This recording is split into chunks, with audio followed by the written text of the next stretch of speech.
नमस्कार, स्वागत है आपका। आप देख रहे हैं इंडिया टीवी। आपके साथ मैं हूं प्राची पाराशर। शाम के 5 बज रहे हैं, वक्त है मुकाबला का। राहुल गांधी बीते कुछ दिनों से लगातार केंद्र सरकार पर हमलावर हैं। लगातार एक के बाद एक सवाल पूछ रहे हैं। ऑपरेशन सिंदूर से लेकर महाराष्ट्र चुनाव तक पर राहुल सवाल खड़े कर चुके हैं। लेकिन राहुल जब भी आस्किंग मोड में आते हैं, कांग्रेस पार्टी पर ही मुश्किलें ले आते हैं।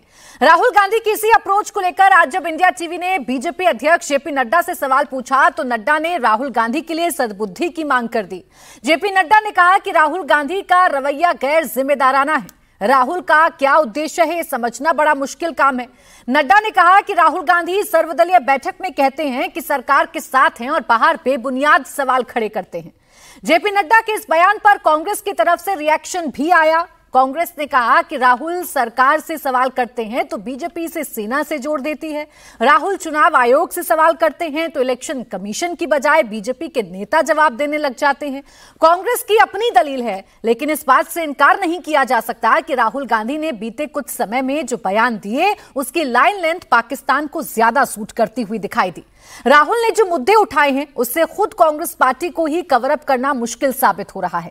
ऐसे में सवाल यह है कि कभी सरेंडर तो कभी मैच फिक्स। क्या ये राहुल गांधी की फ्लॉप ट्रिक्स हैं? सवाल यह भी कि क्या ऐसी बयानबाजी राहुल गांधी का ट्रम्प कार्ड बन गया है? आज इसी पर करेंगे मुकाबला, लेकिन आइए पहले आपको सुनवाते हैं इंडिया टीवी के सवाल पर जेपी नड्डा ने क्या कहा। Devendra Palasar, India TV. Sir, मेरा सवाल ये है, और पहलगाम हमला और ऑपरेशन सिंदूर के बैकग्राउंड में रक्षा के क्षेत्र में, सामरिक क्षेत्र में या फिर विदेश नीति को लेकर जो उपलब्धियां रही मोदी सरकार के अंतर्गत, और इन लोग भी राहुल गांधी जैसे सवाल खड़े कर रहे हैं कि विदेश नीति कोलैप्स कर गई या ऑपरेशन सिंदूर चली गई, कितने फाइटर जेट हमारे नुकसान हुए, इन आलोचनाओं को कैसे देखते? देखिए, मैं यही इसी तरीके से देखता हूं कि भगवान उनको सद्बुद्धि दे, क्योंकि उनका उद्देश्य कम से कम समझना बड़ा मुश्किल है। ऑल पार्टी मीटिंग में आते हैं तो कहते हैं हम देश के साथ खड़े हैं, बाहर जाते हैं तो प्रश्न खड़े करते हैं, और प्रश्न भी वो खड़े करते हैं जो बेबुनियाद है। इसलिए इस तरीके का नैरेटिव बनाने का काम, मैं सिर्फ एक यही कह सकता हूं कि एक गैर जिम्मेदाराना विपक्ष की भूमिका वो अदा कर रहे हैं। इसी पर करेंगे चर्चा। खास मेहमान हमारे साथ जुड़ रहे हैं। हमारे साथ स्टूडियो से हैं तहसीन पूनावाला, राजनीतिक विश्लेषक के तौर पर, और सोमनाथ भारती हमारे साथ हैं आम आदमी पार्टी का पक्ष रखने के लिए। आप दोनों का बहुत बहुत स्वागत है। तहसीन पूनावाला जी, आप ही से शुरुआत कर रही हूं। क्या राहुल गांधी जब राजनीति करते हैं या सरकार पर सवाल खड़े करते हैं या इंपॉर्टेंट सवाल पूछते हैं, उनके मुताबिक वो भूल जाते हैं कि वो सिर्फ कांग्रेस के पूर्व अध्यक्ष नहीं, कांग्रेस के नेता नहीं, कांग्रेस के सांसद नहीं, अब उनके साथ संवैधानिक पद जुड़ा हुआ है, वो है नेता प्रतिपक्ष का। क्या नेता प्रतिपक्ष को ऐसे हल्के सवाल पूछना सूट करता है? थैंक यू प्राची जी, आपके साथ शो में शिरकत करने का मौका मिला, इसलिए आपका शुक्रगुजार हूँ। 2 या 3 चीज़ ये थोड़ा सा अजीब मुझे लगता है कि जब माननीय विपक्ष के नेता कोई सवाल पूछते हैं, विपक्ष के कोई भी नेता, माननीय अरविंद केजरीवाल जी या अखिलेश यादव जी या कोई भी कोई सवाल पूछता है, तो उसको देशद्रोह का रूप क्यों दिया जाता है? अगर सवाल बीजेपी से फॉर एग्जांपल फॉरेन पॉलिसी को लेकर है या पहलगाम के इंटेलिजेंस फेलियर को लेकर है, वो सेना को ले आते बीच में। अगर सवाल किसी और मुद्दे को लेकर है, इलेक्शन कमीशन को लेकर, जैसे कल मैंने अपने बाइट में कहा, सवाल माननीय इलेक्शन कमीशन से, माननीय इलेक्शन कमिश्नर को जवाब देना है, जवाब माननीय जेपी नड्डा साहब दे रहे हैं। ये मेरी समझ में नहीं आ रहा है। विपक्ष का काम है सवाल पूछना, सरकार का काम है उन सवालों का जवाब देना। जब 26/11 की घटना घटी, आतंकवादी घटना जिसमें मेरे 2 मित्र शहीद हुए, माननीय नरेंद्र मोदी जी एक प्रेस कॉन्फ्रेंस कर रहे थे ताज के बाहर, किसी ने उनको देशद्रोही नहीं कहा। मेरे 2 शहीद हेमंत करकरे जी के घर वे गए थे चेक लेकर, किसी ने उनको देशद्रोही नहीं कहा। बीजेपी ने एडवर्टाइजमेंट निकाला। जब माननीय वाजपेयी जी प्रधानमंत्री थे, हमारे पार्लियामेंट के ऊपर अटैक हुआ, ऑपरेशन पराक्रम हुआ, और उसके बाद सबसे अधिक हमारे वीर सैनिक शहीद हुए पीस टाइम के अंदर, किसी ने माननीय वाजपेयी जी को देशद्रोही नहीं कहा। सवाल पूछना विपक्ष का काम है, उसका जवाब देना सरकार का काम है। और ये अजीब सिचुएशन है, ये अजीब, एक लास्ट चीज, अजीब सिचुएशन है। सवाल अगर संस्था से पूछे जाए किसी भी चीज पे, जवाब भाजपा देती है, फिर कहती है आप देशद्रोही हो। जब भाजपा इलेक्शन कमीशन से सवाल पूछी थी, जब माननीय अडवाणी जी किताब रिलीज कर रहे थे इलेक्शन कमीशन के खिलाफ, जब माननीय Narendra Modi ji chief election commissioner के प्रति जिन शब्दों का प्रयोग कर रहे थे उनके नाम को लेकर, किसी ने उनको देशद्रोही नहीं कहा, क्योंकि उनका अधिकार है सवाल पूछना। तो राहुल गांधी जी कैसे देशद्रोही? यहाँ ना तो कोई देशद्रोही कह रहा है, ना राहुल गांधी के सवाल पूछने पर किसी को आपत्ति है, नरेंद्र मोदी जी को कहा, लेकिन नेता प्रतिपक्ष जब ऑपरेशन सिंदूर के दौरान ये पूछेंगे बार बार अपनी टाइमलाइन पर पिन करके कि हमारे कितने जेट्स गिरे, जब नेता प्रतिपक्ष ऐसे क्रूशियल वक्त में ये कहने लग जाएंगे कि हमारे विदेश मंत्री ने मुखबिरी की, जब नेता प्रतिपक्ष नरेंद्र सरेंडर जैसी भाषा का इस्तेमाल करने लगेंगे, फॉरेन पॉलिसी को कोलैप्स बता देंगे, तो क्या सवाल नहीं पूछे जाने चाहिए कि नेता विपक्ष को क्या ऐसी भाषा सूट करती है जिसे एजेंडा पाकिस्तान अपने देश में बनाता है? जिस स्टेटमेंट का आप जिक्र कर रहे हो माननीय एक्सटर्नल अफेयर्स मिनिस्टर को लेकर, मैं उस स्टेटमेंट से बिल्कुल इत्तेफाक नहीं रखता हूं, लेकिन उसी स्टेटमेंट का इस्तेमाल पाकिस्तान ने किया है जयशंकर जी के बाइट को मैनिपुलेट करने के लिए। वो बाइट और क्रिस्प हो सकता था अगर माननीय विपक्ष के नेता पूछ रहे बाइट आपने इस तरह से क्यों दिया, क्योंकि सब जानते कि डीजीएमओ भारत ने फोन किया था। आपने जिस तरीके से पूछा उस तरीके से नेता विपक्ष कहां पूछ रहे हैं? वो तो पूछ रहे हैं कि क्या मुखबिरी की, और क्या इस मुखबिरी की वजह से हमारे जेट्स गिर गए, वो तो ये पूछ रहे हैं कि क्या नरेंद्र ने सरेंडर कर दिया। पूछ भी नहीं रहे, वो तो बता रहे हैं देश को कि नरेंद्र ने सरेंडर कर दिया। इन शब्दों पर आपत्ति है ना सर? बिल्कुल। अगर एक राजनीतिक व्यक्ति राहुल गांधी जी एक दूसरे राजनीतिक व्यक्ति के प्रति कोई एलिगेशन करते हैं, उस पर आपत्ति होती है और होनी भी चाहिए। भाजपा के लोग हमारी सेना पर जिन शब्दों का प्रयोग करते हैं, चाहे वो कर्नल सोफिया कुरैशी हो, चाहे उनके उधमपुर के विधायक ने जो कहा हमारे भारत की सेना पे, हमारी बहनों के बारे में कि वो अपने सुहाग को नहीं बचा पाए, उस पर भाजपा ने क्या कार्रवाई की? इसीलिए मैंने आपसे सवाल पूछा था तहसीन जी कि भूल गए हैं राहुल गांधी कि वो संवैधानिक पद पर बैठे हुए हैं। बाकी और नेताओं से, बाकी और जितने भी नेता हैं इस देश में, उनसे हम उम्मीद करें, लेकिन क्या राहुल गांधी जो नेता विपक्ष हैं, जिन्हें बार बार कांग्रेस ये कहती है कि वो देश के लिए लड़ाई लड़ रहे हैं, वो जनता के लिए लड़ाई लड़ रहे हैं, तो क्या शब्दों का चयन राहुल गांधी या मुद्दों का चयन राहुल गांधी सोच समझ कर नहीं कर सकते? अगर माननीय विपक्ष के नेता ये कहते हैं कि भारत और पाकिस्तान को हाइफेनेशन नहीं होना चाहिए, और जो राष्ट्रपति ट्रंप कह रहे हैं वो झूठ है, उसको हमें क्लैरिफाई करना चाहिए, ना केवल statement to ministry, statement to माननीय प्रधानमंत्री। और अगर माननीय ट्रंप ने वो स्टेटमेंट एफिडेविट में उनके कोर्ट में दिया है, पार्लियामेंट में आप स्टेटमेंट दीजिए हमें प्रधानमंत्री पे भरोसा है, तो वो देशद्रोह कैसे हुआ? हम तो भारत के साथ खड़े। ठीक है, जफर इस्लाम साहब, इस सवाल का जवाब आप दीजिए। नेता विपक्ष जब भी कोई सवाल सरकार से पूछते हैं तो आप उनकी सद्बुद्धि की कामना क्यों करने लगते हैं? आपको ऐसा क्यों लगता है कि इस देश के नेता विपक्ष को सद्बुद्धि की जरूरत है? देखिए, दो तीन चीजें बहुत अहम है जो जाननी चाहिए राहुल गांधी जी के बारे में। पहली चीज तो आपने कहा कि वो हर बार ऐसे बयान देते हैं, और खासकर जानबूझकर वो बयान देते हैं ताकि उस बयान का इस्तेमाल जो है अपनी दुश्मन कंट्री, जो है हमारे पड़ोसी दुश्मन कंट्री पाकिस्तान में, इसका इस्तेमाल हो और उसको हेडलाइन बने। पाकिस्तान में देश का नुकसान जितना भी हो, लेकिन पाकिस्तान में हेडलाइन बने, इसकी पेशकश वो करते रहते हैं। ये तो आपने भी कहा और दुनिया भी समझती है, देश भी देख रहा है। लेकिन जब वो ऐसे संस्थाओं के बारे में बात उठाते हैं और इस तरह की बातें करते हैं, तो मुझे आश्चर्य होता है कि क्या उन्होंने वेबसाइट, पहले भी एलिगेशन उठाया था, तो क्या उन्होंने जो रिस्पांस आया सीआई का, तो वेबसाइट पढ़ा नहीं? क्या वेबसाइट पे भी है, और वो उन्हें देख भी लेना चाहिए था, उसके बारे में सारी जानकारी इकट्ठा कर लेनी चाहिए थी before making any negative comments, और इस तरह के कमेंट जिससे लगता है कि ये डिसरप्टिव माइंडसेट के हैं और कहीं ना कहीं इनको स्मूथ चीज़ें जो अच्छे से देश आगे बढ़ रहा है उनको अच्छा नहीं लग रहा है। देश जो है, पूरी दुनिया इस बात को तस्लीम करती है कि देश जो है आगे बढ़ रहा है, तेजी से आगे बढ़ रहा है, और देश में जो जिस तरह के विकास हो रहे हैं, ये जो विनाश की राजनीति या वंशवाद की राजनीति करते हैं, हम विकास की राजनीति करते हैं, तो विकास के रास्ते हमारा देश आगे बढ़ रहा है। इस्लाम साहब, मैं फिर दोहरा देती हूँ, देश के नेता विपक्ष राहुल गांधी जब कोई भी मुद्दा उठाते हैं या कोई भी सवाल पूछते हैं, तो आपको क्यों लगने लगता है कि उनको सद्बुद्धि की जरूरत है? क्या सूट करता है आपको कि डिफेम करिए राहुल गांधी को और अपनी सियासत को चमकाइए? अब आप भूल जाते हैं कि राहुल गांधी कांग्रेस के सिर्फ कांग्रेस के नेता नहीं, या राहुल गांधी कोई एमपी नहीं है सिर्फ कांग्रेस से, वो अब नेता विपक्ष हैं, वो पूरे विपक्ष को रिप्रेजेंट कर रहे हैं। उनके सवालों को सिरे से क्यों खारिज करते हैं आप हर बार? प्राची जी,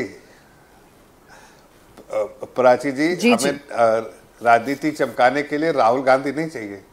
राहुल गांधी की जरूरत कांग्रेस पार्टी का है, लेकिन उनकी राजनीति भी मट्टी पलीत कर, एक मिनट, वही दे रहा हूं कि हमें तो उनकी जरूरत नहीं है अपने राजनीति चमकाने के लिए, लेकिन उनको जिनकी जहां जरूरत है वहां भी मट्टी पलीत करने का काम करते हैं। इसलिए कि इस तरह के स्टेटमेंट देते हैं जो फैक्चुअली इनकरेक्ट होता है। दिमागी तौर से कोई आदमी ऐसा सवाल नहीं कर सकता अगर जो सेंसिबल आदमी हो या कॉमन सेंस समझता वो सवाल नहीं कर सकता जब उसके पास रिस्पॉन्स जो है ईसीआई का ऑलरेडी वेबसाइट पे हो और 24 दिसंबर को।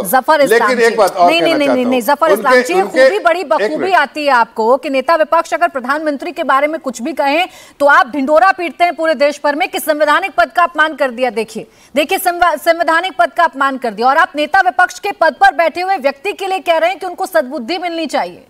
क्यों मजाक उड़ाते हैं आप संवैधानिक पद का बार बार? अच्छा देखिए, अच्छा सुनिए अब जरा प्राची जी देखिए, हाँ, बोले। पाकिस्तान में एक छोटी सी एग्जांपल देते हैं। पाकिस्तान में मोदी जी के नाम से लोग कांपते हैं, आर्मी भी कांपती है, आईएसआई भी कांपती है, आतंकवादी भी कांपते हैं, वहां के हुक्मरान भी कांपते हैं। राहुल गांधी के बयान से वहां जश्न मनता है। क्यों? इस सद्बुद्धि की नहीं जरूरत है। कैसे बयान मत दो जिससे देश कमजोर होने की कोशिश कोई कर रहा है। जी, मैं अपने देश के बारे में बात कर रही हूँ, मैं अपने देश के नेता विपक्ष के बारे में बात कर रही हूँ। आपका भी काम नहीं चलता बार बार पाकिस्तान को बीच में लाए बगैर। अरे तो नेता, एक मिनट प्राची जी, नेता विपक्ष की कोई भूमिका होती है ना। हाँ, तो जब नेता विपक्ष आपसे बेरोजगारी पर सवाल पूछते हैं, जब नेता विपक्ष आपसे महंगाई पर सवाल पूछते हैं, जब नेता विपक्ष आपसे शिक्षा पर सवाल पूछते हैं, तब बड़ा इजीली इग्नोर कर देते हैं आप भी वही मुद्दे उठाते हैं ना जो सूट करे आपको। बार बार राहुल गांधी को डिफेंड करना जानते हैं। बिल्कुल कहाँ इग्नोर कर रहे हैं। एक मिनट बोलिए। नहीं, हमने कब मना किया? गरीबी रेखा से 25 करोड़ लोग बाहर आए, इसके बारे में चर्चा हम नहीं करते हैं। ये हमने जो शिक्षा में इतने सारे न्यू यूनिवर्सिटीज खोले, न्यू कॉलेजेस खोले, न्यू जो मेडिकल की सीट बढ़ी, तो उसके बारे में नहीं करते। मेडिकल साइंस में हमने जितने सारे तेजी से रिसर्च किया मैं जान रही हूँ आपको आज 11 साल पूरे हुए हैं आपकी सरकार को, आप उपलब्धियां गिनाने के लिए आतुर हैं, लेकिन मैं उपलब्धियां नहीं जानना चाह रही। आज मैं ये जानना चाह रही हूँ कि आखिरी बार, चलिए ऑपरेशन सिंदूर पर चलिए, मैंने मान लिया कि राहुल गांधी, आप जो कह रहे हैं मैं कुछ सेकंड के लिए मान लेती हूँ कि ऑपरेशन सिंदूर पर जो राहुल गांधी ने सवाल पूछे वो जायज नहीं थे, चलिए मान लिया। आखिरी बार कब, जफर इस्लाम जी बताकर जाइएगा मेरे शो पर, आखिरी बार कब राहुल गांधी के किसी भी सवाल को आपने एंटरटेन किया हो और आपने कहा हो कि आइए हम जवाब देते हैं, ये नेता विपक्ष का बड़ा अच्छा सवाल है? बताइए आखिरी बार कब कहा था आपने? देखिए ना, मैं तो ये कह रहा हूं कि जिस नेता विपक्ष को पार्लियामेंट में के अंदर रह के पार्लियामेंट में सवाल उठाने चाहिए वो नदारत रहते हैं पार्लियामेंट, तो सेशन बुलाइए, वो घूमने चले जाते हैं बाहर। भाई पार्लियामेंट में नेता विपक्ष का काम है कि वो सवाल उठाने के लिए नेता विपक्ष सेशन बुलाइए। नेता विपक्ष का एक मिनट नेता विपक्ष का काम है कि आप पार्लियामेंट में सदन में सवाल उठाइए और बाकी आपके जो अपोजिशन के लीडर उनसे सवाल उठवाइए। हम जवाब देने के लिए तैयार रहते हैं, लेकिन क्या करते हैं? वॉकआउट। वो भी हम तो कहते हैं हर चीज पर चर्चा करना चाहते हैं। अभी आप लोगों की आदत हो गई, आप अपनी पार्टी की लाइन तय कीजिए, आप सरकार के कामकाज तय कीजिए, आपको क्या बोलना है डिबेट्स में आप ये तय कीजिए। अब आप ये भी तय कर दीजिएगा कि राहुल गांधी नेता विपक्ष इस देश के क्या मुद्दे उठाएं, ये भी तय कर दीजिएगा कि वो कब बोलें और क्या बोलें। और कुछ भी बोलेंगे तो आप सीधा कहेंगे सद्बुद्धि दे दें, राहुल गांधी को कौन सीरियस लेता है, राहुल गांधी तो नकारात्मक राजनीति करते हैं। आप कौन सी पॉजिटिव राजनीति कर रहे हैं ये कहकर? नहीं प्राची जी, अरे भाई सुनिए, एक सेकंड बोलिए ना, बोलिए। अगर एक छोटी सी बात सुन लीजिए, मैं तो कहता हूं सवाल, रेलेवेंट सवाल उठाइए, लेकिन आप अगर पूछिएगा ना, आप उनके पार्टी में सर्वे करा दीजिए, छोड़िए बीजेपी को, उनके पार्टी में सर्वे करवा दीजिएगा तो लोग कहेंगे सद्बुद्धि चाहिए भाई, राहुल गांधी मुंह बंद रखे तो अच्छा है। सर, अब इससे ज्यादा क्या बोले? आप उनके बड़े से बड़े लीडर से पूछ लीजिए, वो कहेंगे कि राहुल गांधी पार्टी को एक साथ जोड़कर क्यों देखा गया? ये सवाल पूछते हैं तो ये सवाल गलत है क्या? राहुल गांधी अगर देश के प्रधानमंत्री से जानना चाहते हैं कि सीज फायर में किसकी क्या भूमिका थी, तो आप कहते हैं वो नॉन सीरियस हैं, वो नकारात्मक राजनीति करते हैं। कम से कम आप ये तो ना तय कीजिए ना कि नेता विपक्ष को क्या। राहुल गांधी जी ने अगर ये पूछा होता, नहीं एक मिनट प्राची जी, आप गलत बयानी से मत लीजिए। राहुल गांधी जी ने ये पूछा होता कि सीज फायर में किसका रोल है, तो उसको पता है कि विदेश मंत्री ने बता दिया किसका रोल है। लेकिन राहुल गांधी ने पूछा कितने प्लेन गिरे थे ये बता दो। ये भी ये सवाल है किसी देश के नेता विपक्ष का। किस नेता विपक्ष ने ऐसे सवाल किए जब इनके बारे में कहा जा रहा है? सुनिए जफर भाई प्लीज। नहीं, पाकिस्तान में ये कहा जा रहा था, टीवी चैनल में आपने दिखाया था। देखिए आपने चैनल पे, आपने अपने चैनल पे दिखाया था प्राची जी। ठीक है ना, एक तरीका, एक समय होता है। बिल्कुल जफर इस्लाम जी, मैंने दिखाया था, मैंने दिखाया था और उस पर मैं सवाल पूछती भी हूँ और उस पर मैं लगातार सवाल पूछती रहूंगी। लेकिन आप हर सवाल को अगर कहिएगा कि नकारात्मक राजनीति है, हर बार अगर आप ये कहिएगा कि नॉन सीरियस हैं और सद्बुद्धि भगवान उनको दे, तो आपसे भी सवाल करूंगी। तो ऐसे एक छोटा सा काउंटर इस पर क्यों ना कहे बीजेपी, जब आप जेट्स किनने लग जाएंगे क्रूशियल वक्त में, जब आप मुखबिर बता देंगे विदेश मंत्री को, आप प्रधानमंत्री के नाम के साथ सरेंडर जोड़ देंगे, तो क्यों ना कहें कि सद्बुद्धि की जरूरत है। सारी बातों को जो एक दूसरे पे हमले हो रहे हैं उनको छोड़कर मैं एक ही सवाल पूछ रहा हूं माननीय जफर भाई से। जफर भाई, राष्ट्रपति ट्रंप ने 12 टाइम कहा, झूठ कह रहे, मैं ये भी स्वीकार कर रहा हूं कि उन्होंने सीज फायर करवाया, मीडिएशन करवाया भारत और पाकिस्तान के बीच में। मैं जानता हूं झूठ है, ये बात उन्होंने एफिडेविट में उनके कोर्ट में भी दी, हम जानते हैं झूठ है। यही बात पार्लियामेंट सेशन बुलाकर, जैसे आपने कहा राहुल जी को सवाल उठानी चाहिए, अखिलेश जी को उठानी चाहिए, आम आदमी पार्टी के विधायकों को, एमपीज को उठानी चाहिए, पार्लियामेंट सेशन बुलाकर माननीय प्रधानमंत्री पार्लियामेंट में चूंकि आपने नाम ले दिया, बाकी विपक्षी नेताओं का भी आप बताइए ना। एक विपक्ष का नेता मुझे बताइए, अखिलेश यादव जी, तेजस्वी यादव जी, पार्लियामेंट के अंदर या उद्धव ठाकरे जी, किसी ने क्या ऐसी भाषा का इस्तेमाल किया? किसी ने नहीं किया। मैं भाषा का बिल्कुल समर्थन नहीं कर रहा हूं, लेकिन मैं कह रहा हूं दो चीज, एक पार्लियामेंट सेशन, दूसरा ऑल पार्टी मीटिंग में माननीय प्रधानमंत्री आकर क्यों बात नहीं करते? 2 ऑल पार्टी मीटिंग हुई, माननीय प्रधानमंत्री ने, मेरे प्रधानमंत्री अगर हमारे नेताओं से बात करें उसमें गलत। सिर्फ अभी क्वेश्चंस और जो स्टेटमेंट जेपी नड्डा जी का आया है, मैं उस पर सिर्फ आपसे चर्चा करना चाहती हूं, और मैं उसी को लेकर कह रहा हूं, एक बहुत स्पेसिफिक सवाल का जवाब दीजिए। ठीक है, कैसा ये सवाल है? अब मैं घनश्याम तिवारी जी, राहुल गांधी जी क्या अपने बयानों से आप लोगों की भी लाइन लेंथ बिगाड़ देते हैं? नमस्कार प्राची जी, आपको, दर्शकों और को पैनलिस्ट को। लाइन लेंथ जो है इस सरकार को तय करनी है। जिस ऑल पार्टी मीटिंग की बात जेपी नड्डा जी कह रहे हैं, क्या डोनाल्ड ट्रंप उस ऑल पार्टी मीटिंग में आए थे? और देश के जो रक्षा मंत्री हैं या रक्षा राज्य मंत्री हैं, क्या इन लोगों ने संन्यास ले लिया है या संन्यास लेने का मन बना लिया है? मुझे तो आश्चर्य, मैं खुद एक सेना के परिवार से हूं, मुझे तो आश्चर्य है और हताशा है कि देश के रक्षा मंत्री का कोई बयान नहीं आता है। देश के सीडीएस देश से बाहर एक फॉरेन प्रेस को बताते हैं कि हमारे इस हमले में हमें जेट्स का नुकसान हुआ, और देश के रक्षा मंत्री मुंह छुपाए घूम रहे हैं। ऐसा तो तभी हो सकता है जब वो संन्यास ले चुके हों। जहां तक संसद के सत्र की बात है, अभी संसद के सत्र की बात हुई, 21 जुलाई से 12 अगस्त 16 दिन विशेष सत्र बुलाना तो छोड़िए, जो संसद का नेचुरल सत्र है उसको, उससे भी ये लोग शर्माते घूमते हैं। इस साल में संसद कितने दिन बैठी है? अमूमन जितने समय तक प्रधानमंत्री मोदी जी देश के प्रधानमंत्री बने रहे हैं, प्रेस कॉन्फ्रेंस नहीं की, और छोड़ दीजिए संसद में कितने बार गए हैं, उसकी तो कोई शर्मनाक तुलना ही नहीं है। लेकिन संसद की सिटिंग्स जितने रविवार साल में होते हैं, लगभग उतनी बार होती है। ये कौन सा काम करने का तरीका है? भैया आपको शौक है तरह तरह का, आपको रैलियों में जाने का शौक है, जाइए। बॉलीवुड के डायलॉग्स कि हम गोली का जवाब गोला से देंगे, रगों में सिंदूर दौड़ रहा है, जो डायलॉग बॉलीवुड का बोलना है बोलिए, बॉलीवुड की पोशाक पहनिए। लेकिन संसद में देश की 140 करोड़ जनता ने चुना है, वहां से आप डर के भाग नहीं सकते, इसलिए क्योंकि आपके 240 सांसद हैं। इसका मतलब ये नहीं कि आप डरे डरे घूमते रहें। विशेष सत्र बुलाना चाहिए, इसका कोई जवाब नहीं है भारतीय जनता पार्टी के पास। ठीक बात है तिवारी जी, यही सवाल किया था मैंने आपसे। बात रखनी चाहिए देश के प्रधानमंत्री को। मैंने यही सवाल किया था सर आपसे कि ये जो वाजिब सवाल हैं कि राहुल गांधी जब बयान देते हैं, ये राहुल गांधी जब ऑपरेशन सिंदूर पर या बाकी किसी मसले पर बोलते हैं, जब वो ये पूछते हैं कि कितने जेट्स गिरे, जब वो ये कहते हैं कि विदेश मंत्री ने मुखबिरी की, जब वो ये कहते हैं कि नरेंद्र सरेंडर, जब वो ये कहते हैं फॉरेन पॉलिसी कोलैप्स हो गई, तो क्या आप लोगों के जो असल मुद्दे हैं वो भी साइड हो जाते हैं? देखिए, विपक्ष के अलग अलग नेताओं ने अलग अलग विषयों पर अपनी बातें समय समय पर रखी हैं। जैसे कि जिस तरीके से भारतीय जनता पार्टी ने नोटबंदी की थी, उसके बाद प्रधानमंत्री ने क्या कहा था? चौराहे पे खड़े कर देना, पूरा देश लाइन में खड़ा था, और क्या कहा था? आतंकवाद समाप्त हो जाएगा, काला धन खत्म हो जाएगा, भ्रष्टाचार खत्म हो जाएगा, जाली नोट खत्म हो जाएंगे, सब कुछ डबल पैमाने पे चल रहा है। तो प्रधानमंत्री जी से सवाल करना, क्योंकि उनके झूठ उस समय बड़े सफल होते हैं, लेकिन कालांतर में वो झूठ समय उसे एक्सपोज कर देता है। न कभी किसी के अकाउंट में 15 लाख आए, न युवाओं को 2 करोड़ रोजगार मिले, न काला धन समाप्त हुआ, न स्विस बैंक से ब्लैक मनी आया।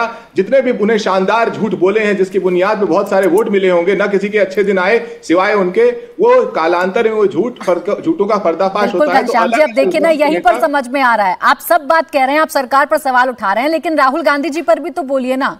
मैं यही तो पूछ रही हूँ आपसे कि आप लोगों की भी लाइन लेंथ क्या राहुल गांधी जी बिगाड़ देते हैं ऐसे सवाल पूछकर, जो विपक्ष का कोई नेता नहीं पूछ रहा। अभी अखिलेश यादव जी ने ऐसा कोई बयान नहीं दिया कि जिससे उनकी राजनीति पर कोई सवाल उठाए। तो जो यूपी के 2 लड़के थे वो सिर्फ सियासत करने के लिए साथ आए थे, या अखिलेश जी से बहुत कुछ सीखने की जरूरत है राहुल जी को अभी? मैं मानता हूं कि अखिलेश जी अपने तरीके से व्यंग के तरीके से संसद में अच्छे बयानों के माध्यम से, अच्छे चर्चाओं के माध्यम से और जनता के बीच में रह करके सरकार से यही सवाल उठाते हैं। लेकिन सवाल यह है कि सरकार बहरी है, डरी हुई है, या झूठ, अपने आप को झूठ की चादर से लपेट लिया है। क्योंकि न राजनाथ सिंह दिखाई दे रहे हैं, न ट्रंप कौन से ऑल पार्टी मीटिंग में आए इस बात का पता चल रहा है, न सीडीएस के बयान के बाद। मैंने तीसरी बार कोशिश की थी कि मैं आपसे ये पूछूं कि कितने जेट्स गिरे, हमारे विदेश मंत्री ने मुखबिरी की, या नरेंद्र सरेंडर, ये बयान जो हैं ये बयान आपके मुद्दों को कहीं साइडलाइन तो नहीं कर देते। लेकिन चलिए, आप इस पर जवाब नहीं देना चाह रहे, समझ में आ रहा है मुझे, और मेरे दर्शकों को भी पता चल रहा है कि राहुल गांधी जी जब ऐसा बोलते हैं तो आप लोगों के साथ क्या होता है। एक वाक्य बोलूंगा, बोलिए, अन्य लोगों को बोलना है। बोलिए। ये जो नरेंद्र सरेंडर का मामला है, ये इसी जून के महीने में 2020 में शुरू हुआ था, जब हमारे 20 रणबांकुरे जवान शहीद हुए थे चीन से लड़ते हुए, और प्रधानमंत्री जी ने आकर के कह दिया था कि न कोई सीमा में घुसा है, न कोई हमारी पोस्ट पर कब्जा हुआ है। आप एंडोर्स कर रहे हैं ना, यानी जिस भाषा का इस्तेमाल नेता विपक्ष करते हैं घनश्याम तिवारी जी, वो ठीक है। फिर मैं आगे बढ़ूं, आपके सवालों के जवाब ले लूं। फिर मैं जिन भाषा का इस्तेमाल नेता विपक्ष करते हैं वो ठीक है, सद्बुद्धि की कोई जरूरत नहीं है उनको। घनश्याम जी, जिन बातों का नेता विपक्ष इस्तेमाल करते हैं उन बातों पर जनता में चर्चा होनी चाहिए कि क्या वो सही सवाल उठा रहे हैं कि नहीं। अगर तो आप भी तो बताएंगे ना सर, या सवाल सही है या नहीं है, आप भी यहाँ जवाब दे देते। खैर, आपने कुछ महत्वपूर्ण सवाल उठाए, उनका जवाब वाजपेयी जी मैं आपसे लेती हूँ। ये सवाल अगर विपक्ष पूछता है, खासकर अगर नेता विपक्ष पूछते हैं, राहुल गांधी जी पूछते हैं, तो उन्हें क्यों कह दिया जाता है कि उनको सद्बुद्धि की जरूरत है, उनका क्या उद्देश्य है हमें समझ में नहीं आता, राहुल का रवैया बड़ा गैर जिम्मेदाराना है। क्यों लगते हैं गैर जिम्मेदार नेता विपक्ष अरविंद जी? वो उनके कंडक्ट, उनका व्यवहार जो है ना वो बताता है। अगर सवाल असंवैधानिक होंगे, सवाल नाजायज होंगे, सवाल की टाइमिंग ठीक नहीं होगी, तो कौन जवाब देगा? आप समझिए ना बात को। विदेश मंत्री को गद्दार, मुखबर, विदेश नीति पंचर हो गई है, कितने जहाज गिराए हैं, ये टूरिस्ट जा रहे हैं जो डेलीगेशन भेजा हम लोगों ने। मतलब अगर इन चीजों को ऐसे पूछेंगे तो क्या कहा जाएगा? 2 बार माफी मांगी है सुप्रीम कोर्ट में इसी के चलते इन्होंने, और माफ करना सजा याफ्ता भी है, 2 साल की सजा हुई है इनको बकायदा, उस पर रोक लगी है, अभी अपीलें पेंडिंग है उनकी। हम राहुल गांधी को ऐसे नहीं कहे। मणिपुर पे बड़ा शोर मचाया इन्होंने कि डिबेट कराइए, डिबेट कराइए, डिबेट कराइए। जब डिबेट कराई और प्रधानमंत्री बोलने खड़े हुए तो सदन छोड़ के भाग गए। अभी कह रहे सत्र बुलाओ, सत्र बुलाओ, सत्र बुलाओ। अब सत्र आ गया है, सत्र की डेट भी आ गई, तो कह रहा छोटा बुलाया है, छोटा सत्र क्यों बुलाया? 45 दिन बाद हर चीज में मीन में निकालोगे और बदनाम करोगे संस्थाओं को। इलेक्शन कमीशन को बदनाम कर रहे हैं, आर्टिकल लिख रहे हैं। क्या जवाब आया इलेक्शन कमीशन का? उन्होंने कहा कि अगर कुछ पूछना है तो हमसे पूछिए ना, लिखिए ना चिट्ठी हमको, हम एक एक चीज का जवाब देंगे। आर्मी को बदनाम कर रहे हैं कि सीजफायर हो गया जी, पीओके क्यों नहीं लिया जी। ये मतलब क्या ये विपक्ष के जिम्मेवार नेता की काबिलियत है क्या? नहीं, आप हमसे पूछ रहे हो। अरे ये तो 11 साल से सवाल ही पूछे जा रहे हैं, और क्या कर रहे हैं? नहीं, वाजपेयी जी अगर नहीं है कोई चुनाव, नहीं वाजपेयी जी अगर प्रधानमंत्री से सवाल पूछे, अगर प्रधानमंत्री से नेता विपक्ष सवाल पूछते हैं तो उसे सेना से जोड़ दिया जाता है। अगर इलेक्शन कमीशन से राहुल गांधी कोई सवाल पूछ रहे हैं तो डिफेंड करने बीजेपी या एनडीए के नेता आ जाते हैं। क्यों? सिंदूर पॉज बटन दबा हुआ है इस वक्त, आप ये कैसे पूछेंगे कि किसने जहाज गिरे? एक ही लाइन, मतलब ये जायज सवाल होगा क्या भाई? अगर जायज सवाल पूछोगे, संवैधानिक सवाल पूछोगे, लॉजिक वाले पूछोगे तो कौन जवाब नहीं देगा? राहुल गांधी तो जो पूछे वाजपेयी जी, आपको लॉजिकल लगता कहाँ है? वो तो महंगाई बेरोजगारी के भी मुद्दे उठाते हैं, वो तो शिक्षा के भी मुद्दे उठाते हैं। अगर आप चिट्ठी लिख के, एसीआई को अगर कोई चीज पूछनी है तो लेटर लिखेंगे ना, एलओपी है आप, या आर्टिकल लिख के पूछेंगे, और वो भी 7 महीने बाद। जबकि आपको मालूम है कि इलेक्शन में अगर धांधली का आरोप लगाओगे तो उसके लिए इलेक्शन पिटीशन जाती है हाईकोर्ट में। चलिए मैं आ रही हूँ तहसीन जी, सोमनाथ भारती जी बहुत देर से बात कर रहे हैं। इलेक्शन कमीशन आपको बुलाएगा तो आप जाएंगे नहीं उसमें। ठीक है, तो ये क्या किस कंडक्ट को हम क्या करें? अच्छा सोमनाथ भारती जी, अभी बात जो भी वाजपेयी जी ने कही, सवाल के जवाब नहीं देते। चले ठीक, अरे हम तो जो सवाल पूछोगे उसका जवाब देंगे। ठीक है सर, मुझे बताइएगा जरूर, लेकिन आखिरी बार कब राहुल गांधी जी के किस सवाल का जवाब मिला था? सोमनाथ भारती जी, क्या आप लोगों को समझ में आ गया? इसीलिए राहें थोड़ी जुदा जुदा सी नजर आती हैं, लेटर भी अलग अलग लिखे जाते हैं कि राहुल गांधी जी कुछ ऐसा बोल देंगे या ऐसा कह देंगे जिससे शायद आपको भी संभालना मुश्किल हो जाता है, जो मैं तिवारी जी से कह रही थी कि लाइन लाइन थोड़ी गड़बड़ा जाती है। प्राची जी, पहले आपको धन्यवाद कि आपने मेरी सुध ली। मैं बड़े ध्यान से सुन रहा था सभी साथियों का। देखिए, हो क्या रहा है कि 10 मई को तो ये ऑपरेशन सिंदूर खत्म हो गया, एक तरह से वैसे सरकार कह रही कि जारी है, लेकिन आज 1 महीने बाद भी टीवी पे चर्चा ऑपरेशन सिंदूर की ही है। जैसे कि इसका मतलब यह है कि भारतीय जनता पार्टी को सफलता नहीं मिल पाई है इस ऑपरेशन सिंदूर की क्रेडिट लेने के लिए।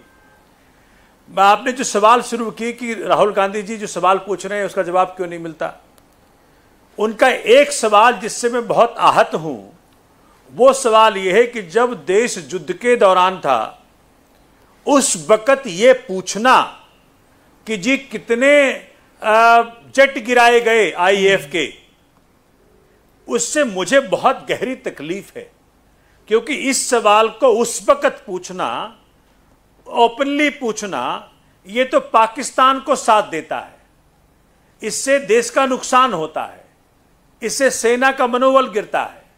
इसलिए मैं इस सवाल से तो मुझे बहुत गहरी आपत्ति है। लेकिन दूसरी बात, मुझे जहां तक लगता है कि जब चूंकि इस वक्त भारतीय जनता पार्टी घिरी हुई है चारों तरफ सवालों से, सेना का जो अपमान किया गया, इनके एक बड़े नेता ने कहा कि जी जो हमारी कर्नल कुरैशी थी वो आतंकी की बहन थी। डिप्टी सीएम मध्य प्रदेश ने कह दिया सेना नतमस्तक है मोदी जी के चरणों में। किसी ने कह दिया कि जी पहलगाम के जो बहनें थी वो अपने आप लड़ लेती।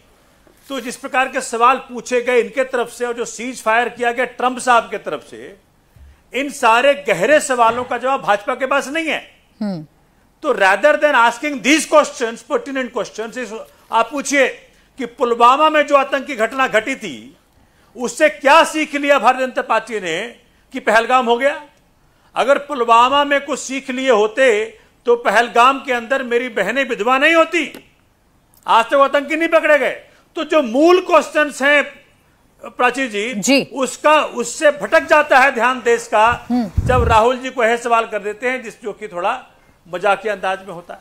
तो मुझे लगता है कि भारतीय जनता पार्टी और कांग्रेस नुरा कुश्ती कर रही है, नहीं तो जुगलबंदी है कि भैया जब भाजपा कहीं फंसे तब राहुल जी ऐसा कुछ पूछ लें कि सारा चर्चा देश का बदल जाए। लेकिन सोमनाथ भारती जी, मुझे याद है आप लोग तो खुद उनमें से हैं जो सेना के शौर्य के सबूत मांगने लगे थे। आप तो खुद उन लोगों में से हैं ना, जब स्ट्राइक्स भारत की तरफ से की गई थी तो सबूत खुलकर मांगे गए थे।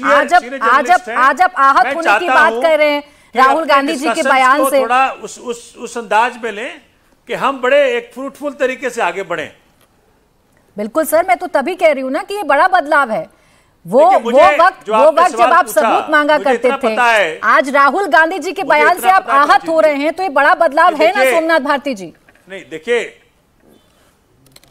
नहीं बदलाव देखिए, मैंने तो कहा ना उस वक्त का जो संदर्भ में जिस वक्त जो कहा गया था वो कहा गया था। मैं ये कहना चाह रहा हूं माननीय प्राची जी, आप बहुत सीनियर हैं, मैं कहना चाहता हूं कि देखिए जब ऑपरेशन चल रहा है, ठीक, लेकिन एक बात बता दूं आपको प्राची जी, आज आपके चैनल में बहुत सालों बाद आया हूं मैं बता दूं कि पूरा देश को इंतजार था कि इस बार तो सेना का पराक्रम उच्च पे है, सबसे उच्च पे है, ठीक, और संभवतः 99% इस बार सेना पीओके को ले ही आएगी। मैं तो कह रहा हूं 100% से ज्यादा। चलिए सीज फायर पर आपका सवाल है, मैं जवाब लूं। जफर इस्लाम लाने वाली थी, चले ठीक, तो इस पर जफर इस्लाम जी जवाब देंगे, लेकिन आपने जो एक बात कही उस पर पहले तहसीन जी का रिएक्शन मुझे चाहिए। अच्छा ठीक, सोमनाथ भारती जी बस एक मिनट। तहसीन पूनावाला जी, अब देखिए ना, सोमनाथ भारती जी कह रहे मैं आहत हो गया, बदलाव आप महसूस कर रहे हैं ना, कितना बड़ा बदलाव है आम आदमी पार्टी में भी। सोमनाथ भारती जी कह रहे हैं जेट्स अगर गिने जाएंगे, अगर ऐसे वक्त में, क्रूशियल वक्त में नेता विपक्ष ये कहेंगे कि कितने हमारे फाइटर जेट गिरे ये बताइए, तो भाई सब कुछ लाइन बिगड़ेगी ना पूरे विपक्ष की, और पूरे विपक्ष पर काउंटर करना या उनके सवालों को इग्नोर करना बड़ा इजी हो जाएगा सरकार के लिए। मैं सोमनाथ भाई से बिल्कुल इत्तेफाक रखता हूं, मैं 100% एग्री करता हूं। मैंने आपके शो पे पहले भी कहा है, कितने हमारे जेट्स को गिरे नहीं गिरे ये इंपॉर्टेंट नहीं है, हमारी एक भी कैजुअलिटीज नहीं हुई। ऑपरेशन सिंदूर मई 6 और मई 7 की रात को जो हुआ वो अनप्रेसिडेंटेड था। मैं बिल्कुल 100% एग्री कर रहा हूं, 99% भी नहीं। सीरियस जाकर फॉरेन न्यूज चैनल्स को इंटरव्यू देते, फॉरेन बायर्स को, और कहते हमारे जेट्स गिरे। फिर विपक्ष पूछे तो आप देशद्रोही। माननीय सीरियस को ये इंटरव्यू देने की कोई रीजन था, और रीजन था तो फिर आप विपक्ष के साथ मीटिंग बुलाकर आप क्यों बात नहीं कर रहे? मुझे नहीं जानना है जेट्स। ऑब्वियसली अगर हम पाकिस्तान में मार रहे हैं, हम ब्रह्मोस से मार रहे, सुकोई पे ब्रह्मोस से, तो राफेल दूसरे इसमें एंगेज था। ऑब्वियसली कुछ न कुछ हाइपोथेटिकली लग सकता है। मशीन से कोई फर्क नहीं पड़ता, हमारा एक भी सैनिक घायल नहीं हुआ, एक भी सैनिक नहीं शहीद हुआ, ये जरूरी है हमारे लिए। लेकिन फिर सीरियस इंटरव्यू दे रहे। एक सेकंड प्राची जी, सीरियस अब मैं दूसरे इस पे आ रहा हूं। माननीय वाजपेयी जी ने कहा आप क्यों कोर्ट नहीं जाते? 45 पिटिशंस कांग्रेस, शिवसेना और एनसीपी शरद पवार के कोर्ट के अंदर, 45 2022 में मैं इन्वॉल्व हूं। 45 पिटिशंस नवंबर के अंदर पिटिशन, दिसंबर के अंदर कांग्रेस ने ऑफिशियली कंप्लेन किया इलेक्शन कमीशन को। 24 दिसंबर को इलेक्शन कमीशन लिखता है कांग्रेस को, हमने आपके कंप्लेंट्स का संज्ञान लिया, will come back to you. कोई उसका जवाब नहीं आता। 7 फरवरी को राहुल गांधी जी सुप्रिया सुले जी के साथ एक प्रेस कॉन्फ्रेंस करते हैं जिसको इंडिया टीवी कवर करता है। आप कहते हैं आप सवाल क्यों नहीं उठा रहे?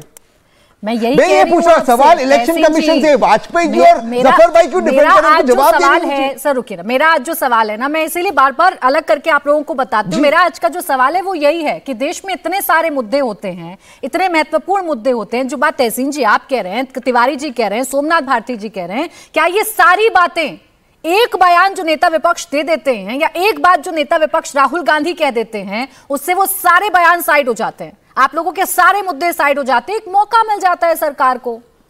मैं दोबारा से कह रहा हूं, सारी बातों को छोड़कर क्या ये जो सीज फायर जो सोमनाथ जी कह रहे, चलिए कांग्रेस बायस है, मैं बायस्ड हूं, सीज फायर हुआ, पाकिस्तान के डीजीएमओ ने भीख मांगा भारत से कि हमें माफ कर दो, हमें सीज फायर चाहिए।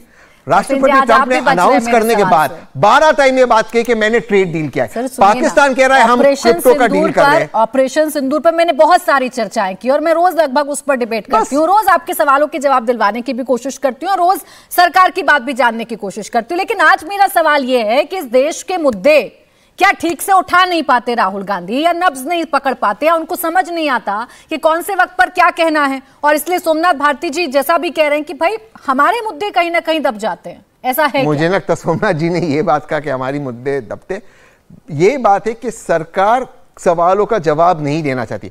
राहुल गांधी जी का वो सवाल गलत है, मैंने मान लिया आपकी बात, मैं 100% मानता हूं। वही बात माननीय सीडीएस कह रहे, वही बात कह रहे, और वो भी फॉरेन चैनल्स को। कम से कम इंडिया टीवी को रजत जी को इंटरव्यू देते। जफर इस्लाम जी, अब आप जवाब दीजिए। आपने एक एस्केप रूट ढूंढ लिया है, विपक्ष के इतने नेता सवाल करते हैं, अभी घनश्याम तिवारी जी ने इंपॉर्टेंट सवाल उठाए, सोमनाथ जी ने इंपॉर्टेंट सवाल उठाए, उन सवालों से बचने का आपने एक एस्केप रूट ढूंढ लिया है, वो है राहुल गांधी।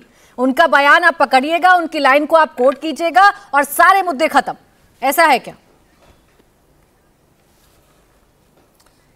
देखिए ऐसा है ना कि आपने शुरुआत में जो कही बात कि कुछ पार्टी अपोजिशन पार्टी के लीडर होने का मतलब थोड़ी कि रिस्पॉन्सिबल है, हमने तो ऐसा कभी नहीं कहा। हम एक्सपेक्ट करते हैं सब रिस्पॉन्सिबल सिटीजन है और रिस्पॉन्सिबिलिटी अपनी समझेंगे कि देश के प्रति उनकी क्या निष्ठा होनी चाहिए। तो ऐसे में अगर कोई अपोजिशन का लीडर इस तरह के बेतुके सवाल नहीं उठाता है जिससे देश को नुकसान हो, ऐसे सवाल और उसके इम्कानात बढ़ जाए नुकसान होने के, तो ऐसे सवाल नहीं उठाता है, तो उसकी सद्बुद्धि बची हुई है इसलिए नहीं उठाता है। वो समझता है कि इस वक्त ऐसे नाजुक मोड़ पे एक लीडर ऑफ अपोजिशन या अपोजिशन का कोई बड़ा लीडर इस तरह की बेतुके सवाल देश के सरकार से नहीं करता है जो फैक्चुअली इनकरेक्ट है। तो इसमें आप ही को जवाब मिल गया, सारे अपोजिशन के लीडर ने जो सबने कह दिया भाई कि हम तो अपने हिसाब से सवाल उठाते हैं। लेकिन अगर लीडर अपोजिशन अपने कॉमन सेंस को अप्लाई नहीं करता है, यही तो पूछ रही हूं मैं आपसे सवाल करता है, मैं जफर इस्लाम जी मैं यही आपसे बार बार पूछ रही हूँ। अब नेता विपक्ष का काम सरकार से सवाल करना है ना, वो तो आपके साथ झंडा नहीं उठाएगा बीजेपी का, वो तो मोदी नहीं करेगा, वो तो सवाल पूछेगा। अब सवाल भी आप ही लिख के दीजिएगा क्या? आप ही बताइएगा क्या कि राहुल जी आप ये सवाल पूछिए, ये वाली लाइन बोलिए तो हम जवाब देंगे, ऐसा है क्या? देखिए एक्चुअली गलत क्या था, मुझे आप बता दीजिए प्लीज। देखिए ना, बता दीजिए और साथ ही तहसीन जी के सवाल समझनी चाहिए। एक मिनट बीच में जरा मत बोलिए। नहीं बोल रहा, आप बता दीजिए प्लीज। तहसीन भाई बता देता हूँ अभी। मैं पहले तो इनका जवाब दो फिर आपका देता हूँ। लेकिन पहली बात कि आप पार्लियामेंट में सेशन होने वाला है, पार्लियामेंट का सेशन होने वाला, लीडर ऑफ अपोजिशन खुद भी तैयार है अपनी कर ले, और बाकी जो लीडर जो है अपोजिशन बेंच के उनको भी तैयार करा दे। जो सवाल है हम तो चर्चा करने के लिए तैयार रहते हैं, वो फॉर्मली वहां पर चर्चा करें। सर यही नेता विपक्ष, आप नौकरियों पे करना चाहते हैं, इकोनॉमी पे करना चाहते हैं, जफर जी लेकिन आप जाइएगा कैम्ब्रिज, ऑक्सफोर्ड और यूएस और वहां जाके देश को कमजोर करने वाले बयान देंगे, वो नहीं चलेगा। अरे सुनिए ना, अरे चिट्ठी लिखी थी ना विपक्ष के नेताओं ने, आपके सामने मांग की थी ना स्पेशल सेशन बुलाइए, आपने नहीं बुलाया। और आप ये कह रहे हैं कि बस संसद में ही आपसे नेता विपक्ष सवाल पूछ सकते हैं, बाहर नहीं पूछेंगे क्या? अच्छा सुनिए एक बात, आप बताइए, देखिए कोई भी, अभी फिर आप सद्बुद्धि का बात जिक्र कर दिया, फिर से मैं कहता हूँ मैंने नहीं किया, जिस आदमी को सद्बुद्धि हो और थोड़ा भी कॉमन सेंस होगा वो बोलेगा। ये बीजेपी के पास कमाल की मशीन है कि तुरंत अच्छा मैंने किया। जफर जी सुनिए ना, बीजेपी के पास बड़ी अच्छी मशीन है, आप तुरंत नाप लेते हैं किसमें सद्बुद्धि है किसमें नहीं है, बहुत जल्दी पता लगा लेते हैं आप। बताइए ना सद्बुद्धि का पैमाना क्या है? आप नहीं, देश की जनता में है दिमाग। सुनिए, जब राहुल गांधी जी रोजगार, महंगाई, शिक्षा, बढ़ते क्राइम पर सवाल पूछ लेते हैं, तब उनकी सद्बुद्धि ठीक लगती है आपको? तब भी तो आप इग्नोर करते हैं ना उनके सवालों को, पिक एंड चूज करते हैं। राहुल गांधी जी ने पूछ लिया कितने जज के लिए, अब ये मुद्दा मिला, अब हमें मिला एस्केप रूट, अब हम इसके जरिए सारे सवालों को साइड कर देंगे। सवाल के जवाब नहीं देंगे। नहीं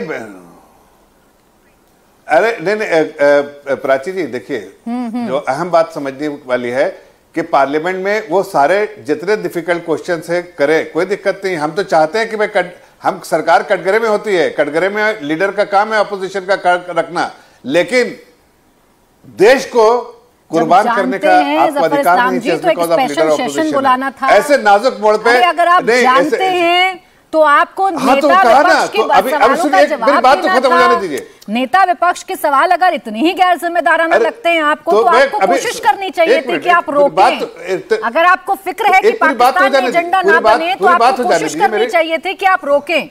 आपने कोई कोशिश नहीं की, आपने कहा भगवान उनको सद्बुद्धि दे। प्राची जी नहीं, प्राची जी नहीं, प्राची जी सुनिए, अभी आप देखिए, हमने पूरे डेलीगेशन दुनिया में भेजे इसलिए कि हमारे डेलीगेशन को जाके दुनिया को बताना कि भाई पाकिस्तान कैसे आतंकवाद फैक्ट्री बन गया है और किस तरह से आतंकवादी जो हरकतें कर रहा है, ये बताना हमारा फर्ज नहीं है। ऐसे में राहुल गांधी जी को सपोर्ट करना चाहिए। राहुल गांधी जी विपक्ष आपसे कोई सवाल पूछे तो भाषा बोल रहे हैं, जाता है ये मशीन बता के जाइएगा मुझे कैसे आंक लेते हैं किसकी क्या मंशा है। कहां गलत है घनश्याम तिवारी जी? सर मैं बस मंशा तो दिखती है ना, जनता, अरे जनता को मंशा दिखती है इसलिए जनता उनको वोट नहीं देती है। अच्छा, वोट से जनता उनको नकार देती है। जनता के दरबार में है ना, ये सारी बातें जो है जनता के दरबार में है। अरे राहुल गांधी जी जनता के दरबार में और जनता उनको नकार देती है। पर अगर आप सत्ता में हैं तो वो नेता विपक्ष के पद पर हैं। जफर इस्लाम साहब ये मत भूलिएगा, जनता के सवाल उठाना उनकी जिम्मेदारी है। घनश्याम तिवारी जी है तो क्या सवाल, ये एस्केप रूट क्यों दिया जाता है? मैं आपसे भी पूछ रहा हूं, क्या राहुल गांधी के बयान सरकार को एस्केप रूट दे देते हैं? दो संक्षिप्त बातें कहूंगा। चलिए, राहुल गांधी जी ने एस्केप रूट दे दिया। क्या सतपाल मलिक जी जो आईसीयू में हैं, जिनके ऊपर तरह तरह के मुकदमे लगाए गए हैं, जब उन्होंने कहा कि सेना ने जहाज मांगे थे और मोदी जी ने जहाज नहीं दिए या उनकी सरकार ने जहाज नहीं दिए, क्या वो भी एस्केप रूट दे रहे थे? उस पर तो रक्षा मंत्री का कोई बयान आया नहीं। तो मुझे लगता है रक्षा मंत्री को ये सेमी रिटायर्ड मोड से एक तरफ आ जाए, या तो एक्टिव पॉलिटिक्स में आ जाएं या प्रॉपरली रिटायर्ड हो जाएं। क्योंकि एक सेना के परिवार के नाते मैं आहत होता हूं कि देश का, इतने बड़े देश का रक्षा मंत्री सेमी रिटायर्ड घूम रहा है, राजनीति किसी मंच पर दिखाई नहीं दे रहा है। दूसरी बात, कि ये इस तरह का माहौल है कि नगर में प्रकोप है। जो व्यक्ति ये कह के आया था अच्छे दिन आएंगे, सब कुछ ठीक हो जाएगा, प्रकोप से नगर की मुक्ति हो जाएगी, वो भगवान बन के मंदिर में मूर्ति के रूप में बैठा हुआ है। अब जब उससे कोई सवाल पूछने जाता है तो भारतीय जनता पार्टी के मंत्री कहते हैं इन लोगों ने गलत मंत्र पढ़ दिया इसलिए ये मूर्ति बोल नहीं रही है। इन लोगों ने मूर्ति की सही, एक सेकंड, इन लोगों ने सही तरीके से पूजा नहीं की इसलिए मंत्री कोई मूर्ति बोल नहीं रही है। अरे भाई, देश के प्रधानमंत्री कोई मूर्ति नहीं है कि एक मंदिर में स्वयं को भगवान बना करके बैठ जाएंगे। जफर जी प्लीज बीच में नहीं, आप बताइए ना। मैं आपके बीच में नहीं बोला था। देश के प्रधानमंत्री आपको क्यों नहीं दे रही? अगर आप सही बात करते तो देश की जनता के दरबार में ना मैं जवाब देता हूं। जफर जी रुक जाइए सर, रुक जाइए, बोलिए। देश के प्रधानमंत्री कोई मूर्ति नहीं है कि वो जाकर के मंदिर में बैठ गए कि अब मैं मूर्ति हूं और मुझे सही तरीके से अगर पूजा करोगे तो मैं बोलूंगा। 10 मई को आप युद्ध विराम करते हैं, कहते हैं कि ऑपरेशन सिंदूर कायम है, लेकिन युद्ध रुक गया, IPL चलने लगा, और उसके बाद आप 12 जुलाई को संसद का सत्र बुलाते हैं। तो घनश्याम जी देखिए, आपने अपनी पीड़ा बार बार बताई, आपको बहुत सारी आपको उम्मीदें हैं रक्षा मंत्री से भी, देश के प्रधानमंत्री से भी आप लोग जवाब जानना चाहते हैं। रक्षा मंत्री की तस्वीरें हालांकि हमने तो बहुत देखी, वो जगह जगह एयरबेसिस पे गए, नेवी के पास गए, सेना की हौसला अफजाई आपने की, लेकिन सवालों का जवाब नहीं मिला। चलिए ठीक, मैं यही तो पूछ रही हूँ आपसे कि ये पीड़ा क्या खत्म करने के लिए आप लोग बात नहीं कर सकते देश के नेता विपक्ष से, कि आप जब ये कहते हैं कि कितने जेट्स गिरे, आप जब कहते हैं विदेश मंत्री ने मुखबिरी की, आप जब कहते हैं कि फॉरेन पॉलिसी कोलैप्स हो गई, तो ये गलत चला जाता है और हमारे सवाल भी कहीं खो जाते हैं। दो वाक्य, या तो नेता विपक्ष को हम बताएं कि आप मोदी जी के अनुसार कैसे सही सवाल पूछ सकते हैं, या फिर हम सब मिलकर प्रार्थना करते हैं कि मूर्ति के सामने सही मंत्र पढ़े जाएं कि मूर्ति बोल उठे, प्रेस कॉन्फ्रेंस करने लगे, संसद में पहुंच जाए, बातचीत शुरू हो जाए, जवाब मिल जाए। जी तो पहला तरीका आपके लिए बड़ा आसान होगा ना तिवारी जी, जैसा आप सवाल उठाते हैं, आपके नेता उठाते हैं, वही तो राहुल गांधी जी को करना है। और सोमनाथ भारती जी ने अभी कहा, सबको बताया, अरविंद वाजपेयी जी, यही मेरा सवाल तो आपसे भी रहेगा। मैं यही जानना चाह रही हूँ कि ये राहुल गांधी जी का नाम बड़ा सूट करने लगा है एनडीए को, कि कुछ नहीं हो रहा तो नाम चिपका दीजिए, बता दीजिए वो कितने नॉन सीरियस है, सारी समस्याओं का समाधान। नहीं, हम क्यों बता देंगे? प्राची जी एक बार बताओ, ये जो नरेंद्र सरेंडर का वाक्य ये इन्होंने क्रिएट किया है ना, मतलब ये इन्होंने कहा जी हेलो नरेंद्र सरेंडर, क्या ऐसी कोई बात है? मतलब क्या क्या कहना चाह रहे हैं? 140 करोड़ जनता का प्रधानमंत्री ने सरेंडर कर दिया। कहां सरेंडर कर दिया? किस एंगल से सरेंडर कर दिया? अब इस बात का कौन जवाब देगा बताइए मुझे। क्या ये बात कहीं से भी, किसी तरीके से भी कोई रिकॉर्ड, किसी चीज का रिकॉर्ड है जो ये कहा जाएगा? ये सेल्फ क्रिएटेड कर दिया उन्होंने, एक बना के हेलो नरेंद्र सरेंडर। मतलब ये गंभीरता वाले सवाल है क्या? कौन जवाब देगा इसको? घनश्याम तिवारी जी मूर्तियों की बातें कर, अरे भाई प्रधानमंत्री हैं, सवाल 11 साल से आप लगातार पूछ रहे हो, हमें कोई रुकावट नहीं है उसमें, खूब पूछिए और जो जायज होंगे उसका जवाब भी दिया जाएगा, उसमें भी कोई एतराज नहीं है। डेमोक्रेसी इसी का नाम है, खूबसूरती है, लेकिन पर टाइमिंग है, मुद्दे की गंभीरता है, संवेदनशीलता है, ये समस्याओं से जुड़ा है कि नहीं जुड़ा हुआ, देश हित में है कि नहीं है।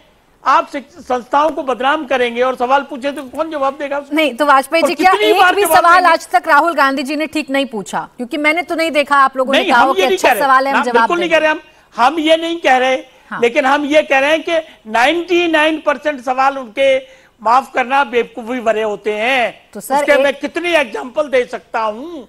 1% का जवाब तो कभी-कभी आप भी दे दीजिए। इलेक्शन कमीशन ऑफ इंडिया का बताइए, वो बात सही कह रहा हूं कि गलत कह रहा हूं, कि दर्शक तय कर लेंगे। ठीक है सोमनाथ भारती जी, बड़ी समस्या है ये तो। आप लोग इतने बड़े बड़े, इतने भारी भारी भरकम, इतने महत्वपूर्ण सवाल पूछते हैं, लेकिन चूंकि नेता विपक्ष है राहुल गांधी, तो सब कुछ उनके इर्द गिर्द घूम जाता है और आप लोगों के सवाल हवा हवाई हो जाते हैं। कभी आप लोगों ने समझाया, बैठाया, कोई नसीहत देने या सलाह देने की कोशिश की जब आप साथ थे? नहीं प्राची जी, देखिए हमने तो साफ साफ कहा भी, वो भी अपनी पार्टी है, हम भी नेशनल पार्टी है, हम भी पूरे देश में चुनाव लड़ रहे हैं। हम चुनाव लड़े, हरियाणा के अंदर अलग लड़े, दिल्ली में अलग चुनाव लड़े, उपचुनाव अलग लड़ रहे हैं, बिहार में चुनाव लड़ेंगे अलग। देखिए वो अपनी पार्टी संभालें, लेकिन जहाँ तक मैंने पहले कहा कि उन दोनों की को अंडरस्टैंडिंग है कि जब भाजपा घिरने लगे तो कुछ ऐसा पूछ लो कि पूरा देश उसी के पीछे पड़ जाए। लेकिन मैं कहना चाहता हूं प्राची जी कि इलेक्शन कमीशन से जो सवाल किया गया, मुझे याद है, देखिए मैं तो बकायदा वो प्रेजेंटेशन लेकर के आया हूं। डेमोक्रेसी आज खतरे में क्यों है?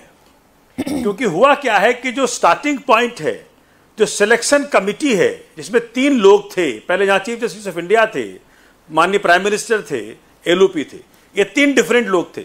तो जैसे सीजीआई को रिप्लेस किया नॉमिनी ऑफ प्राइम मिनिस्टर से, तो सिलेक्शन कमेटी बन गई माननीय मोदी जी की कमेटी। जिनको चाहे माननीय मोदी जी बना दें इलेक्शन कमिश्नर। अब वो इलेक्शन कमिश्नर पूरी ताकत लगाता है कि जितने भी इलीगैलिटीज करने हो भाजपा को करे, दबा के करे। एक सेट ऑफ, जहां तक मेरा असेसमेंट है, 5 लाख लोगों का इनके पास एक ग्रुप है। उसको पहले महाराष्ट्र में ले जाते हैं, फिर उसी को लेके आते हैं हरियाणा में, फिर उसी को लेके आते हैं दिल्ली, उसी को लेके पहुंचे बिहार में, उसी को लेके जाएंगे बंगाल में। एक एक व्यक्ति का 5-5 वोटर कार्ड है, एक ही व्यक्ति का। एक महाराष्ट्र का भी है, हरियाणा का भी है, दिल्ली का भी है, बिहार का भी है, बंगाल का भी है। तो सोमनाथ भारती जी, इलेक्शन कमीशन की ड्यूटी है कि नहीं? बिल्कुल मैं चुनाव लड़ा, एमपी चुनाव लड़ा।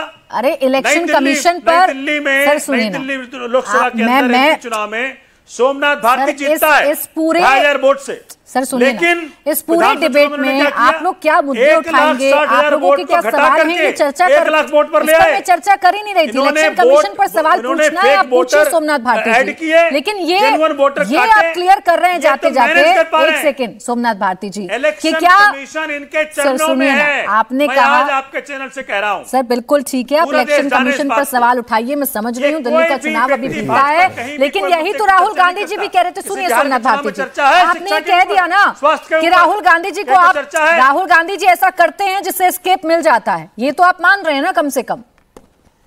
फिर इस पर मैं रिएक्शन तहसीन जी छोटा सा दीजिएगा। जी मैंने तो कहा वो बात, ठीक है तहसीन जी, अंडरस्टैंडिंग है दोनों का।